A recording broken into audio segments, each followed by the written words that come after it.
Welcome back into the House of L. I'm Derek. I am joined today by my friend Elias, who runs the Ring Foundry. You can find him at Instagram at the Ring Foundry. And I've been following you since last year, sir, around the time Superman came out. Okay. I'm sure, as a lot of people may have found you around that time period, and that's how long we've, or at least I've been following you that long and been enjoying your work. So I'm excited to have you on and talk a little lanterns, talk some rings of power, and talk about you. How are you today?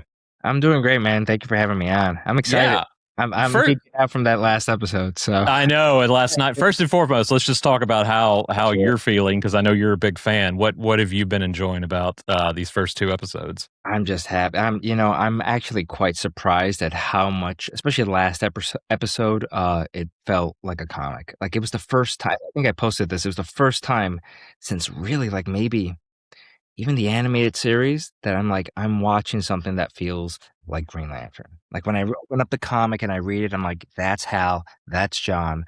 All the stuff is there. I was actually quite surprised. I thought that they were going to reveal a lot of the, just like, him in the suit and stuff like that sooner. Are we doing spoilers? Just want to make sure that We can talk about what happened last night at least. yeah, Yeah, last that's night. fine. That's That's what I'm fine. Yeah, saying. Yeah. yeah. So, yeah, I'm just like surprised that even the name drops and stuff so early.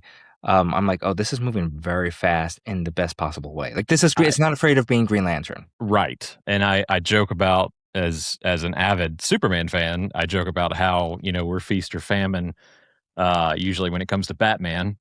gets all the goodies and we get the scraps, but I to be feel a like it's Green Lantern always fan, yeah. I just feel like it's always feast with Batman. yeah. Yeah.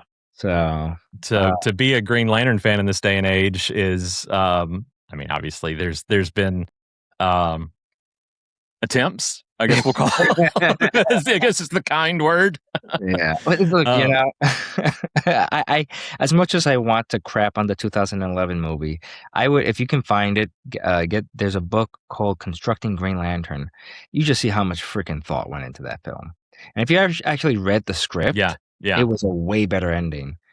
So some of it was out of Yeah. the director's hands, some of it was just miscasting, some of it was like just Yeah. fundamentally not understanding what this is about.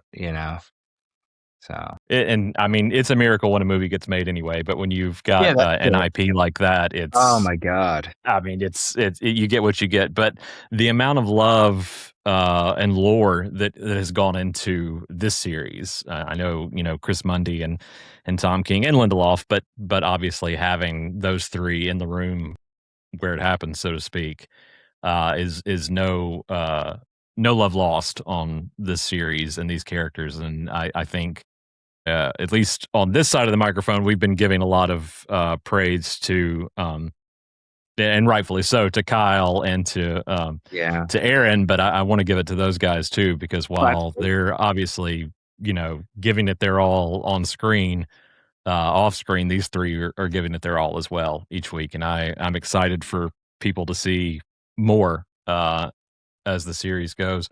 Tell me first what made you a Green Lantern fan? How far back does that go for you? Yeah, it's funny. It's not like a childhood thing. I discovered Green Lantern and well, now it's like maybe about 15 years, 10, 15 years ago. And so I've been telling people the story and I've been trying to think about it. I'm like, man, it feels like it's been forever. But like as a kid, I was raised in the Bronx, so they're like comic books were very rare, Mhm. So finding like a DC or if you found it was like probably Superman, maybe a Batman comic. I remember my first comic for Green Lantern was it had the Alan Moore story where he's Abin Sur is coming to Earth in the ship, and that's all I knew for a bunch of years. And it was I have a buddy that he was a big DC guy. I was a little bit more Marvel because I had my Marvel character. I was like Peter Parker is my guy, you know. I really I also like Miguel O'Hara, so I'm like I got him. In DC, I never really had that. Nightwing, I kind of liked, but I was never really. And as a kid, you love everyone loves Batman, just the Batmobile by itself and the Batman animated series. But I had my villain. I freaking loved the Joker, but I didn't really have that hero that I'm like I can really jive. And for some reason, Hal just visually popped because he has the brown hair. I'm like, why does he have brown hair? He's the only DC hero with brown hair. And then, to make a long story short, uh, I basically was introduced to Rebirth. And when I read Rebirth, there was just a couple of lines in there that like hit me as a person. And my life actually, it kind of shook up my life a little bit. I was playing it safe in my life at that point, and there were certain choices that I was really afraid of making mistakes on. And so when I saw Hal's ability to be so reckless, and it was this one line, and I'm going to bastardize it here, but like Jeff Johns says, he wrote in there for Hal that he's like, my head is clear, the ring feels good, and there's nothing in my head saying be careful. And I was like, that's so weird. Like, why would be careful be a bad thing? Right? Like, because I'm very much in my temperament, kind of like Batman, where it's like, be careful, plan, look ahead, control, or like Sinestro, But when I saw that, I'm like, wait, hold on, being reckless can be good. Jumping in and just going with your gut can be a good thing. And from then on out, I made some pivots on my life, and it was inspired by Green Lantern, And so then I made, like, at that point, that's when I really jumped into directing and filmmaking and eventually ring making. I think Rebirth is a huge moment for a lot of Hal fans, obviously, that felt betrayed or didn't care for what happened to him in the 90s. Yeah. Secret Origin and Rebirth are two stories for me that I really enjoy. So, yeah. That bring that full circle for him. And again, I think Kyle Chandler's performance has just been Yeah. outstanding. I think it's I think a lot of people were like, oh, he's too old, and he's like, well, let's wait and see what the story is before we decide that. And as an old man now, I don't think he's too old at all. But that's yeah, no, that's just my as opinion. someone is getting older, I'm like, I have someone to look. And I actually saw that on Reddit one day. They were like, the other day, they were like, oh, I'm not afraid of getting old anymore. I'm like, yeah, this guy's got spunk. And what's so great about it is, yesterday's episode really did a great job by splitting them up, because it's like, now we can see Hal without being like a grumpy mentor. Like, oh, it's like, oh, that grumpy mentor thing is just because that's how he's treating John. But he's still young as hell, and he's still stupid as hell, and still, willing to just get hurt and figure it out as he goes. And it was fun, When he flew up in the town square to try and figure out where everybody was, and the ring gave out on him, and he landed. There I was you like, go. that's Hal. It's funny you brought that up. That's the scene I'm thinking, or even the way he was with the sheriff, So, going there with the charge. Right. So did that love for you lead to ring making? I mean, is that how you kind of fell into that? Well, what led really into the ring making was like this two thing, a little bit of trauma. Okay, so I have a friend that is just like Batman, and I mentioned this on another podcast the other day. Like, just this type of person that they're like, every time you go to them, they're like, yeah, I know, I already did the research, I know, and they have like a bug out bag in their house, and they're like, yeah, World War III is going to happen this way. It's just like, dude, come on, he's the one that got me into DC, and the first thing I did was I got a Green Lantern ring, and it was all silver one on eBay, and then he looked at it and he went, it's a Green Lantern ring that's not even green. And I just like, I was like, he's right. It's just silver. It's just pewter. It's not. Yeah. And then, he was like, dude, it has to be all green. Like, it can't just be green on the face. And so then I started trying different things like spray paint, and you see people doing it now. Like, they're trying to make their own rings, and it's like, none of that's going to hold. It's going to wear out. It's going to look bad, or it's going to look like crap over time. And then it's like, okay, now is the quest for what is the best finish. I've seen it. I've seen green metal somewhere. How do I make metal green and wear it? And then it turned into this whole process. That's when I discovered anodizing and how exactly to make an anodized ring, which I've never seen anodized jewelry anywhere. I've seen anodized trinkets, and the iPhone is anodized and stuff. And so that kind of, the cost to make one anodized ring was going to be way too high. So I'm like, but if I make a lot of them, other people definitely want rings, right? Yeah. And that's when it started. And then it was like, I was just blown away by like just how much the community was like starving for good Green Lantern rings, Yeah. What would you say? And I am giving you your flowers here, because you may not say this, but I'm going to say this. What sets yours apart? Because yours are set apart from any others that I see. What do you feel? What's that extra amount of love? Is it that love for the character that makes you go the extra mile, or is it just the process of learning and failing and trying again? It's kind of all of that. I would say at its core, something that I've learned just, and it's helped me actually as a filmmaker, is that you gotta make what you want, you Hmm. know? It's like, and so like it started with, I want this type of ring, you know? And so every time I make a design, I'm like, I want it to kind of look like this. I want it to have that aesthetic. It just starts to, everyone loves it. Everyone loves it because it's like that shared feeling of like, yeah, that's awesome, you know? Uh, I think also it's because the Green Lantern ring is a very, very, very hard concept to put to physicality. I think that's what I Hmm. like about the challenge because it like let's think about like other magic rings and other stuff. Lord of the Rings. Tolkien drew the ring. So it's like pretty easy. All Hmm. the other rings in that magical, you know? And you can do all kinds of designs and really look into like different art forms like deco and art novo and all that. But it's like that's it. It's basically magical. With the Green Lantern ring, it is all green usually. It is a sigil, a symbol that you have to put on there. It is alien. It is ancient. It is extraterrestrial. Oh, I said alien. It is sci-fi, Yeah. technology. It has to match the battery, which has to match Oa, which has to match the suit. It's like this is how I don't know if you saw my video that I did on art, figuring out like the aesthetic of Art Deco, right? And it's like that's how I was able to match it. So it's just so loaded, and it's like if you miss one of those, it's not. People will feel it. Like even the one for the show, I love it. Um, doesn't feel like tech as much to me. You know what made it feel? That's why I'm so glad that they made the ring talk. You know, and the way that Yeah. the constructs are conjured, it makes it feel more like tech. But it's like it's very hard to put all of that into one ring, and so it's like I'm constantly playing with it, and then studying other aesthetics. Like Dune was a big inspiration for a couple of the rings that I designed because it uses a lot of brutalism, and what comes with that is sort of like a religious ancient vibe, you know. But I never thought to do Art Deco, which is why I've been kind of obsessed with the ring for this show. Because I'm like, really, Art Deco? Why would you do that? You know, because it's so ornamental, and the show itself is not ornamental at all. The show is practical, so it's just interesting to see the choice that they made. And it's like this can't just be a guess, you know. So yeah, so that's kind of it's just how loaded that ring is, and so I put all of that thought in for years and just tried so many different things, and then I wear them every day. Think of like Tony Stark, how he's making the suits. That's what I do with the Hmm. rings.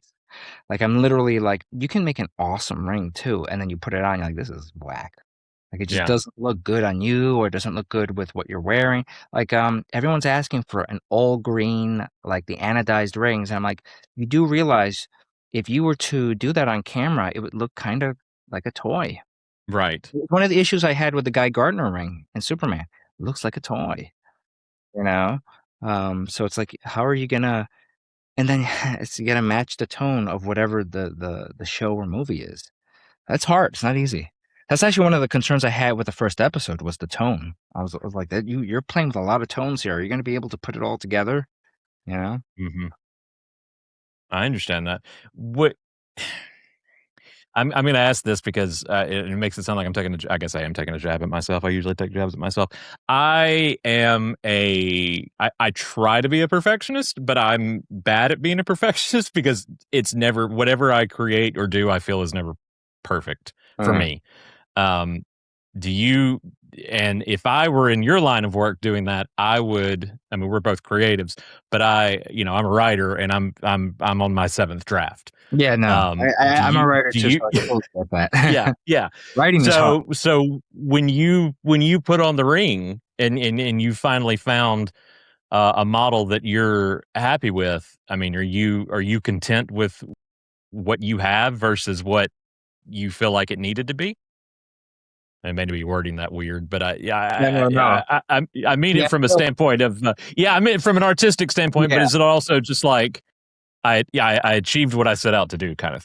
yeah. So, it the short answer is, and like, are you happy when you wear the ring by the end of it? Most of the time, no. And it's again because it I doesn't get do that. all. It doesn't check all those boxes. Sometimes it's Right. too fantasy. Sometimes it's too comic. In my most recent designs that I did, I've gotten close. Sometimes it'll be a perfect design, then it's just not green enough. So it's that's why it's kind of cool to see what they decide to go with on the show. But in most cases, it's very hard for me to just be like, this is the one. There are a few designs that I'm like, this is, and then again, the thing is okay, so it's one thing where it's like whether I like it, right? But sometimes I'll be like, I really like this, but it doesn't even look good on me. That's another thing. Then it has to look good on you, and then it has to be something that you can wear every day too. Like even look at the one from the show. That's not something you're wearing every day. That's gonna be really clunky. So that's why I had to. And what's great is that this is to answer your earlier question of like what sets me apart because I wear them every day and because I am constantly testing out my rings, not just the GL rings, but like all the rings that I do. They're designed to be ergonomic because I know exactly the specs that will be best for the average hand. So, like for example, people don't they're like, oh, what your rings are they're too tight. It's like no, I choose a wider band because if you have too much of a taper the whole ring will start getting it'll be top heavy, especially because I make my rings solid. I don't make them, hollow. So Was it's another question I had. But right. as far Yeah. as that goes, I mean, it's a solid piece. It's a solid piece. It's usually solid silver, solid brass, solid bronze. I don't like the feeling of a cheap, empty, hollow ring, so and then, you don't want a ring that's gonna be flopping around on your finger. So all of this stuff has had years of like sort of refinement. And I try to hold it to those parameters no matter what the design is. And then that way I can just tell someone, yeah, size up a full size from what your normal size is, or, you know, uh, this ring is going to be comfortable. Like there was a design I did that someone else had done a similar one. Like that's not going to be comfortable. I'm like, I know it's going to be comfortable because I've done that exact dimension in other rings. So yeah. Do you have any kind of background on anything like this? I mean, is this all just trial and error on your part? Mostly, it's been very Hal Jordan. Yeah, I was gonna say, yeah. Hal Jordan. I will say that as a kid, man, so like I said, I'm a filmmaker, so the idea of like having a concept and then bringing it into reality is like what I do. It's like what I was put here on earth to do. And even as a kid, man, my poor parents, I was asking them to make props and stuff with me as a kid. Like, I really wanted a Jumanji. You remember the wooden Jumanji? Yeah, And yeah. they only had the cardboard one. I was like, "Can we make a wooden Jumanji?" So I remember, like, being it's like 3 o'clock in the morning, my dad's, like, using the sand like, the saw to cut up some wood. It turned out horrible, but it's just like, I was always tinkering with stuff like that. I was really into Final Fantasy VIII. I made a wooden gunblade, so I always wanted to whenever there was, like, an object of power in whatever it was, my lights oh my goodness, I've made so many lightsabers. At one point that I was waiting for a pre-order, and the company was like, "You've called so much, we're canceling your order." Because I was like, "What is my?" So when people say, "When are my rings coming?" and stuff, I get it. Like I totally get it. And Sure. that's the love. That's the thing that I think the community has been so deprived of, and that I've been trying to serve the community with. It's just sort of like this excitement for something new with Green Lantern. And then something I that mean, ties kind of an emblem. right, right. I went looking. I was like, this is the only one I have. And it's an old plastic Oh, 2000, yeah, but see, probably that one you can four. actually wear. You can actually wear that one, and it's Well, I could at one time in my life. Now it barely goes on oh. my pinky, but figures are a little too big for it. But I can remember getting excited about that. Exactly. And that's just a piece of plastic. I mean, Yeah. it's like a secret decoder ring from the 50s or something like that. So when you craft these, first of all, how long does it take you to make one, start to finish? Depends on the ring. It really does. All of them are hand. Okay, I your do favorite of all yours. Your favorite one? How what long does that one I would take? say because I also do the packaging because I have, like I do wax seals and stuff. Wow, wow. Yeah. I really try to make it feel like, not a mass-produced stuff, like something that's like and so this is why I lean into actually, imperfections. But some people I see they like Yeah, really polished jewelry. I don't like polished jewelry. It's gonna scuff up anyway. Enjoy the right. imperfections because it makes your piece different. you Well, and know? if you've been, protector of sector Well, that whichever too, for yeah. how long, it's gonna be beat Yeah, up a little bit. It's yeah. gonna be a little rugged. Yeah, but even like I'm doing this whole line now of I don't know if you're familiar with the video game Control, but it's inspired by that brutalist aesthetic, and it's like I really love the sandblasted look. So it's like being able to see how like with the dings and the little dents and the scuffs, and then how the patina kind of gets in all those grooves. I'm like, that to me is fun. That's when you get the piece, it's completely yours. So uh, yeah, so how long? It depends. Like as quick as a half an hour, 2 hours, and then it's like there's some pieces, it's like you make a mistake and it's like, "Oh god, I gotta do that all over again." So like with pieces with multiple components, it's like, oh yeah. And I imagine doing it, as a solid piece and not hollow makes that even more difficult. Right, and, it's also like, if you have something that has, like, the glow. I like to put glow in resin in my Mhm. it's like, if you screw that up, sometimes it gets a bubble, sometimes it gets a hair in it, and you're like, "Oh, it's perfect, but it has a hair in it," and you gotta redo it. For dog lovers. That's the one for them. No, I mean, like, Um, because the face of the ring isn't very big, so you're getting, like, little tiny there's, like, barely a right, hair. right. Walk me back to the creation of the DCU with James Gunn. We hear Superman's coming. We hear Nathan Fillion's going to be in the film as Guy Gardner. So there's going to be a ring, obviously, and then obviously this show getting announced a while back. Where was your mindset at in getting excited for new sparkly things to look at Right. for new shiny things? Well, let's just put it this way. As soon as they showed Green Lantern with I think it was the behind the scenes where he's landing in front of the kaiju and they were like far Hmm. walls, I was zooming in to see the ring. Yeah. And it was like just this blob, or like when they first showed that image with Kyle Chandler and Aaron Pierre, and everyone was like, "That's the ring." Yeah. Yeah. Yeah. Yeah. Yeah. I was zooming in to try to get like, what is this look of this ring?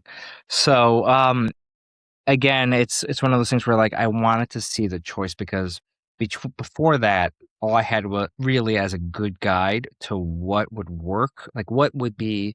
I don't know how to say it. It's like I like to get inside the designers' heads because this is what people don't fully get. I think is that they're coming from a place of like, understanding different art styles and then the art style of the show or the movie. And so sometimes the comic style won't match the movie as much, sometimes it works perfectly.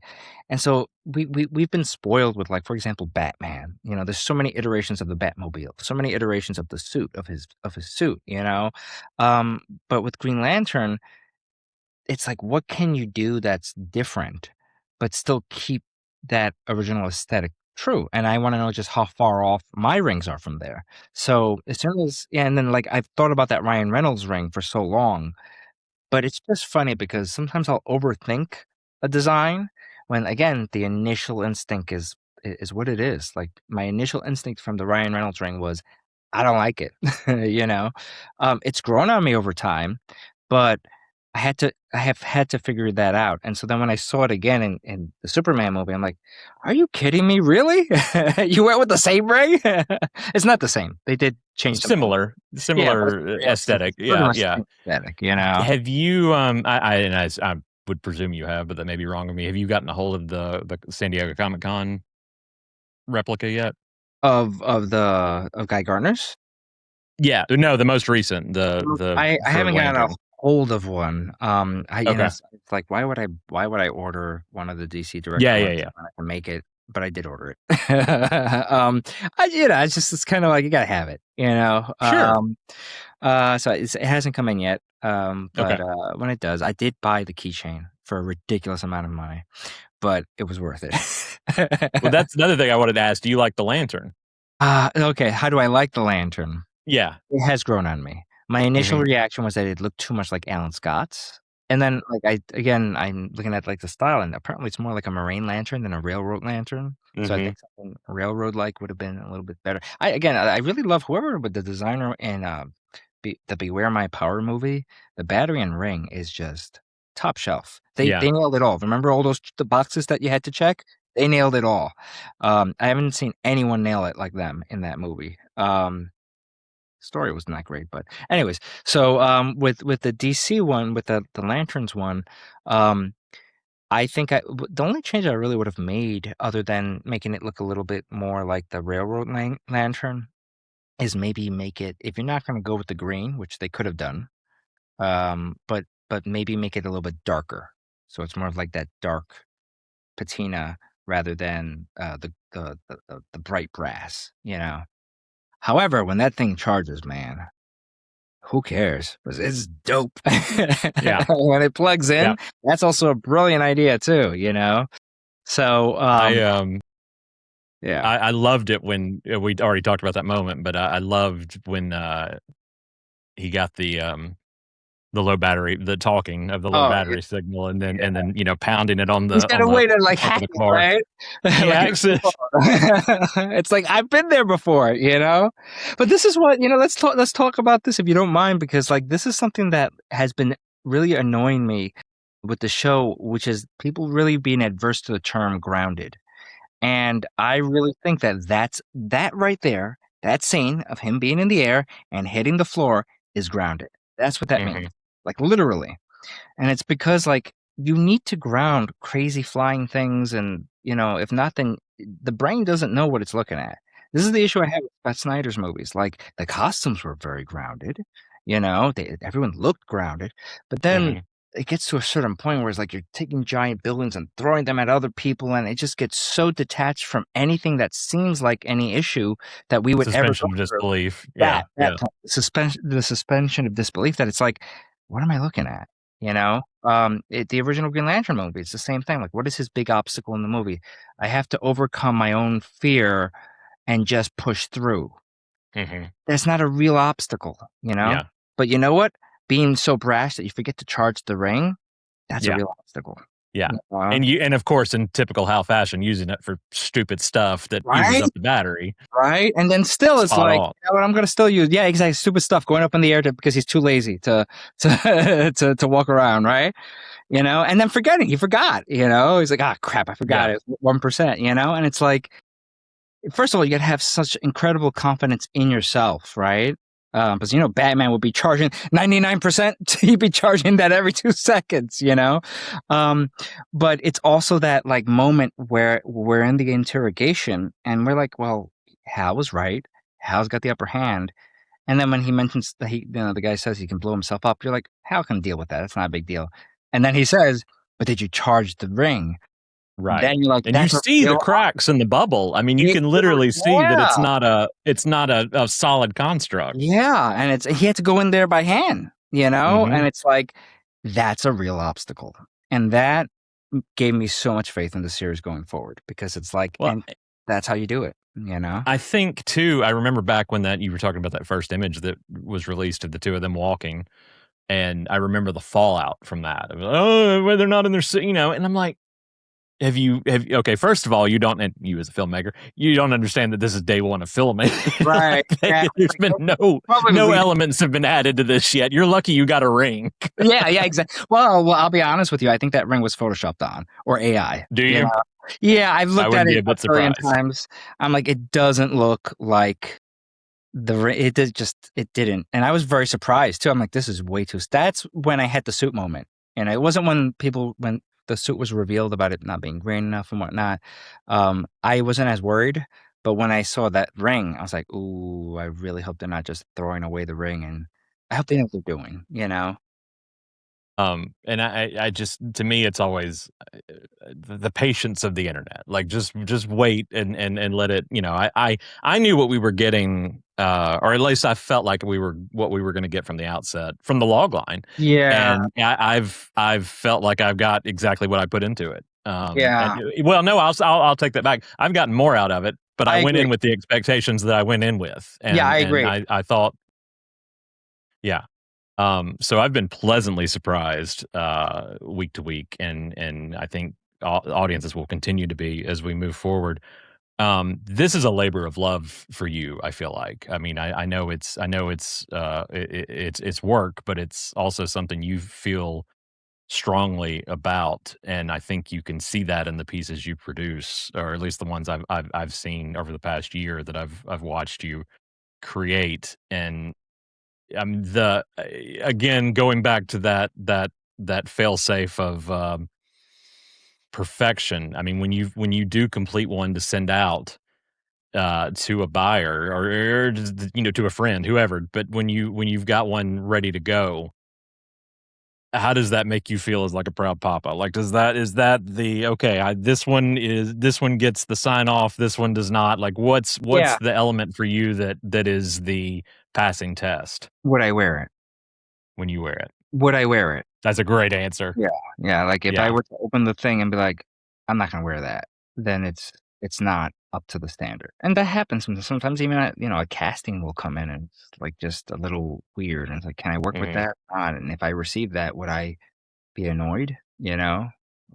So that's kind of the standard, yeah, and, when you say labor of love, it's like, there have been many times, throughout the years where I'm like, "Okay, I think I'm good." Like, it's because like I said, I am a filmmaker and an actor, and that's a takes a lot it takes a lot of energy, uh, and then I get it, like, people saying different things about how, like, the rings are so important to them. I had a guy talking to me about how, like, I might be misremembering, but he said, like, he works at a bank, and he's able to connect with all these older people that love Green Lantern just on the rings, and they're very lonely people, and when they see the rings, they light up.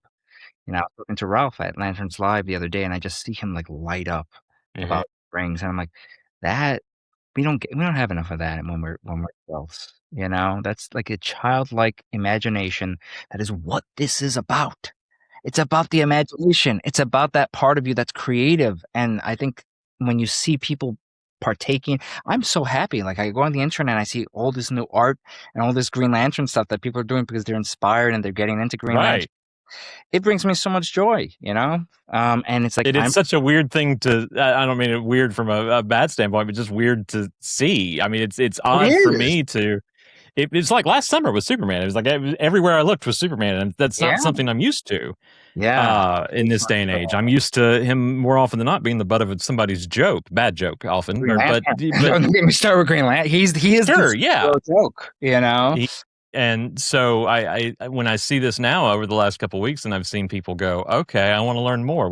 My co-host, who he and I have been doing podcasting for 20 years now, but he's not a big Green Lantern guy. But he was so excited about this show, he wanted to talk about it and wanted to be a part of it. So now we've given him all these recommendations to go back and read, but he's bought a ring. Like he wants to be a part of it. And I think that imagination that you're talking about, more often than not, as adults, some of us lose that. And I think it's fun to it's fun to grow up, but also get to have that childlike wonder and have adult money at the same time to be able to Yeah, to yeah, tap yeah, yeah, into. yeah. Well, it's not just a toy, right? But there's Right. also something about and it's about the lore. I've thought about this a lot. That's almost religious, or I should say mythic. And DC's heroes tend to be more mythic, right? The Marvel is more like I can relate with that guy. He's an everyday guy with powers, whereas like DC is more of like these are gods made human type of thing, And Hmm. Al is in that interesting place where he's a regular guy and he embodies this mythology. And kudos to Jeff Johns and to the writers of Lanterns who you can see clearly that they get it. And I think this part of the issue with the 2011 movie, it didn't understand this, is that there's like a true mythology here that is true. It is true. Will is the thing that makes you do something, Fear is the thing that stops you. And hope is imagining the future for the best possible way. And every decision we make, everything we do every day is connected to that, just being. The Greeks called it the logos, and so deeply, deeply you're a writer. So it's like when you write, that's participating in this. And so um that's what people feel when they wear these rings and when they get into this lore. And it's hard to communicate, especially because of all the sci-fi stuff, but when you feel it, it's truer than true. It's as true as Superman and his whole symbolism, like there's a lot of religious symbolism, with Superman. So, and I think we're starved for that. You know, I everything's do so too. like nowadays. So to Yeah. get that, it's just wonderful. Escapism is in its own right is a powerful tool, and I Well, think, I wouldn't even, I don't know if I would call it escapism. I think and you're right. I think it's a lack of a better term, but I think that there's an element of retroactively accepting something that that takes you out of maybe not disassociation, but yeah, that gets you out of your head for a little right, while. And right, I'm bad to my phone, the way we work, the way we do things. I can't remember the last time a TV show was on, maybe since Smallville. It may have been 20 right. years for me, but the last time, I didn't pick up my phone once during that episode. Yeah, yeah, Like, I was yeah, so man. engrossed in this Yeah, storytelling and this world they've created, and I know it's part of this larger world that we're getting now with Superman and, yeah, um, these other properties, but it's so nice to be engrossed in something uh that isn't negative, right, right. and that it is world building, that it now and community building, that, like Yeah. you said, that all these people that have found this stuff, together and have brought people together. I wanna ask you your theory on something before we go, because I know a lot of people are talking about it, but how do you think the trade-off, will happen, or I guess has happened, between 2016 and 2026? Why do you think Guy's Ring is the way it is, and Hal's Oh, Ring is the way it is, and yeah, so yeah. forth? Well, they could have easily given Guy that same model, and they didn't. So I don't think Mhm, that's the same ring. mhm, It's hard. I had a lot of theories that some of them I'm still pretty sure of, and then some of them I'm like, okay, that's off the table. mhm, The way I see this going, and I could be wrong, is that John's storyline in 2016 is that he's going to see that the Guardians are kind of digging Hal over. If that mhm, he's gonna see that, like, he wants to be a Green Lantern so bad, but then he's gonna see the cost in mhm, Hal. And and the Guardians might even just take the ring and be like, "Okay, he's got the ring now, you just follow to Hal," you know? But I think what's gonna happen is he's gonna realize that, to some degree, Hal was right. And I think he's gonna reject the ring. And I think that's why he doesn't have the ring in yeah, 2026. yeah, And it's out of maturity. It's out of like, is this what I really wanted? No, it's not.